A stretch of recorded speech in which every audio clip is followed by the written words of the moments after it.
He is not a tax lawyer or a tax economist, so that's nice. So we get insights from someone more outside, let's say, the inner circle of tax. So that's nice to see and hear what you think and what you can do for us. All right. Thank you very much. Hello, everybody. I'm very happy to be with you today. So, as I say, so my name is Thomas. I'm the head of the digitalization services at Algonomia. And today, the goal of this presentation is to share with you our convictions and how we implement and develop all tools to address them. So, to start, how this presentation will be structured. So, we will share with you all the challenges that we see that are emerging from the market. And then on the next three sections, what will be our answers to them? Then we will finish the presentation. So, regarding the challenges, so what we see right now is that the complexity around this environment is still increasing, and this brings three main difficulties. The first point is that the data sources keep growing in form and size. We have even more data sources, and now there is a big question about how we make sure we still have a single source of truth and we keep the data coherence.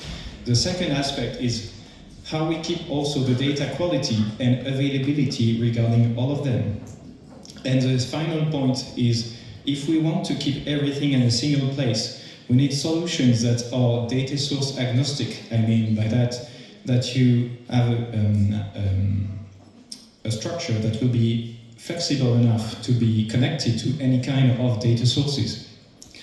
The second aspect is the complexification of the processes and requirements that the administration requires.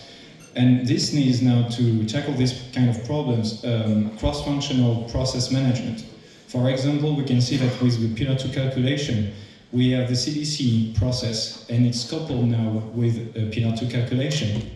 The second aspect that when we have several teams and cross-functional teams which are working together, they need collaborative environments. And the final aspect is that with the rise of the complexity, we need also strong mathematics models to do the calculation.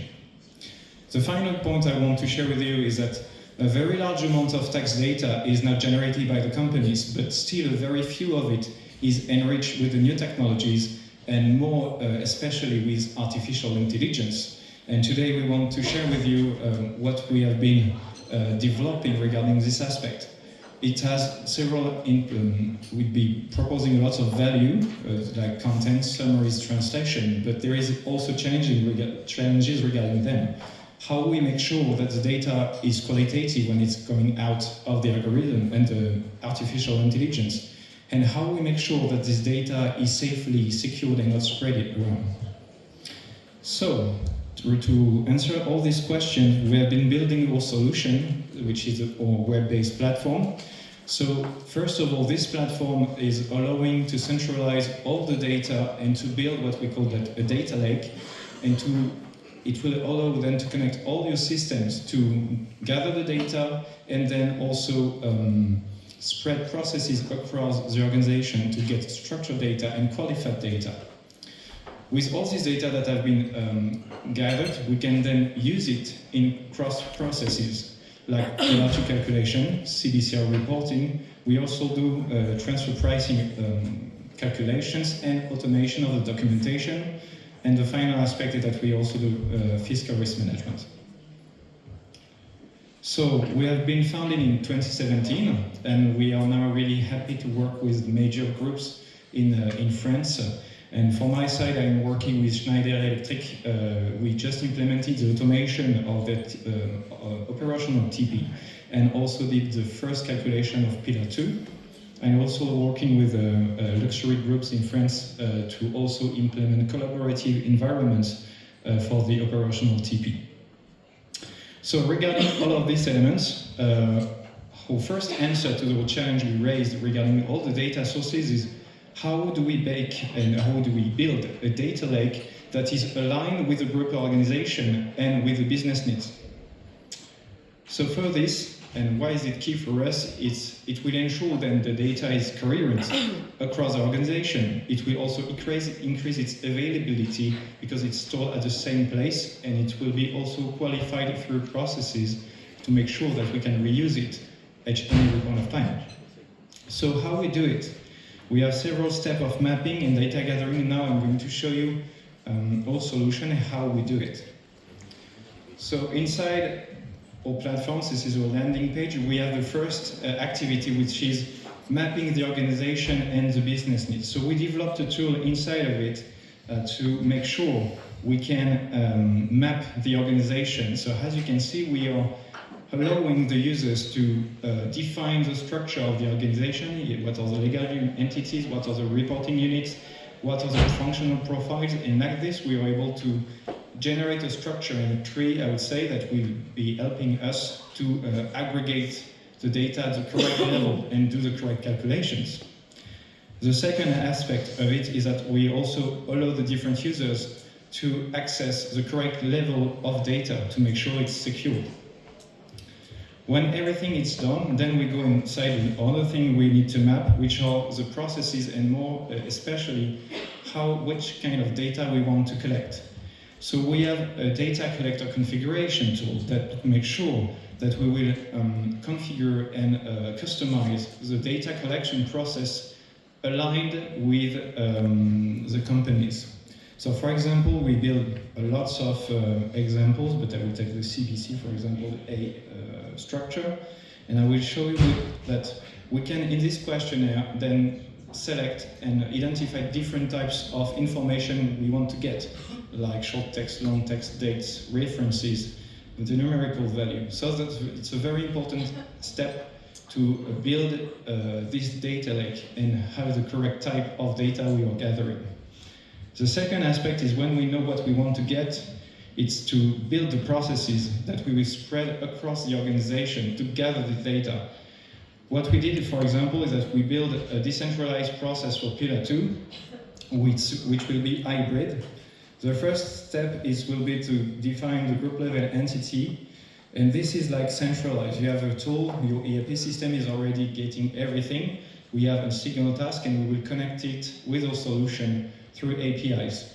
But in some companies, you don't have everything completely consolidated, and you need then to use several processes and data collection process. For example, I will take this, and here we spread it across the organization, several tasks for each and every entity to gather the data.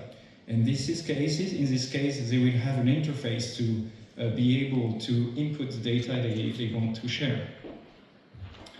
And regarding then the automation of the data gathering, we are having also in the configuration panel something which is quite close from Alteryx, which allow us to navigate the data and build processes for data gathering. So that's how we build inside our data lake. It's all these mapping activities and then launching the different processes to gather the data. The second point, so we want to discuss today, and the next question we have is how we make sure that regarding all this complexity and cross-functional processes, how we enrich the data and we make sure we just gather it one time, because it's very time-consuming and it costs effort. So for us, it's very key that we build this model, we just get this data one time, and then we are able to reuse it across the processes. And this is how we do it, is that we map the different needs and process, and we identify what will be the different points, the data sources we will need. Then, when it's done, we also need then shared environments and collaborative environments that will allow the cross-functional teams to work together. And when everything is done, then we can run complex algorithms to do the calculation. So for this aspect, I'm going to show you again what we do in our tool. Let me check and get to the place. We build another processes for Pillar 2 and CBC. And in this case, as you can see, we have different steps and tasks that will be used for generating, gathering the data. And if we take like this for the CBC, let me take this one, we can see that we will have the different elements we need inside the platform. So this is very interesting because we are in one single process, we will get one single data point that will be reused all over the platform. So regarding these elements, I just want to get a bit up there, here we go, and access our calculation tool. When it's done and all the data has been gathered, we can then generate scenarios and rules to make the calculation. For example, I will take this process, and we will see how we can structure. So each and every file we build, we can build it in a way it's customized to the client and how we want to see the data. In these cases, we wanted to have first an analysis of the detention structure and the indirect ownership to make the calculation. And that's how we do it. We start from the data which are direct ownerships, and then we can calculate with our algorithms the indirect ownerships. We have also the capability with this to explore a bit more the data. I will take another example here. It is here. A little bit.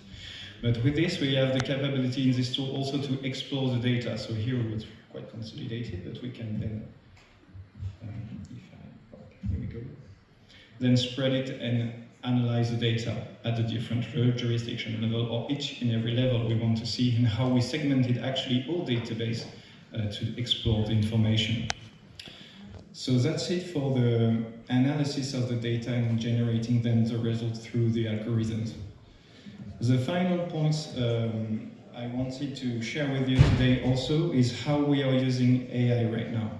So, as we have seen, a lot of data is available, and we can use it to generate very valuable information. We can get insights, we can also access summaries or translation of any kind, of any languages, and also to quickly search the contents of documents. So for this example, I'm going to go back inside the platform. So how we do it, and what is very important, is that we build and we train our AI solution on qualified data. So it means that we already run analysis, and then we make it learn how and what kind of responses we're waiting for. The second aspect is that when we build this one and we implement it into the client server, we make sure that it's in-house and it will be not shared across in the world or in internet. And that's, I'm going to show you what kind of results we can get. So this is our document explorer. So during all the processes, you can generate and upload documents to manage them. And here we have, I will take this first example, for example. I think I have a German documents here. So here we have German documents, and everybody is working in English. And what is interesting is that the AI will run, it will give you the main IDs of the documents if you want to do a quick search to understand how it works or what it contains. And it will also allow you to have a quick summary, so we can define the length of it. For example, here we implemented for 100 words, and you will have then this summary of the document. So it's very interesting if you want to manage and review the content of your database. And also another point that we implemented, that you can rate it, that it will allow the system to learn again and improve itself. So we have this, and I can show you also document was in German, and then you have the capability of reviewing everything you put inside the platform. All right, so that was for the AI part.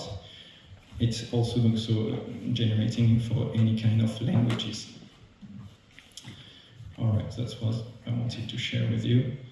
So, what are the key takeaways regarding this presentation? So, it's now possible with the new technology that to build this kind of data lakes, to gather the data at one single place to make sure that the data stay coherent and it becomes a single source of truth and stay available for the different processes. The second point is it's also possible with the new technology to build cross-functional complex processes and to gain time and also efforts, but also have a capability to work in a collaborative manner, in a collaborative environment. And the final point is that we are able to use artificial intelligence to generate valuable content for exploration of the information, like the translation of any kind of documents, or generating summaries of complex documents also. That's it for the main elements I wanted to share with you. This is our team, and we will be very happy to work with you. If you have any question, don't hesitate. And don't hesitate also to come visit at our booth too. We will answer all the your question you may have. Thank you very much for your time. Thank you very much, Thomas. Any questions from the audience? So, then we'll just moving to the next one. Thank you so much. The next speaker, that's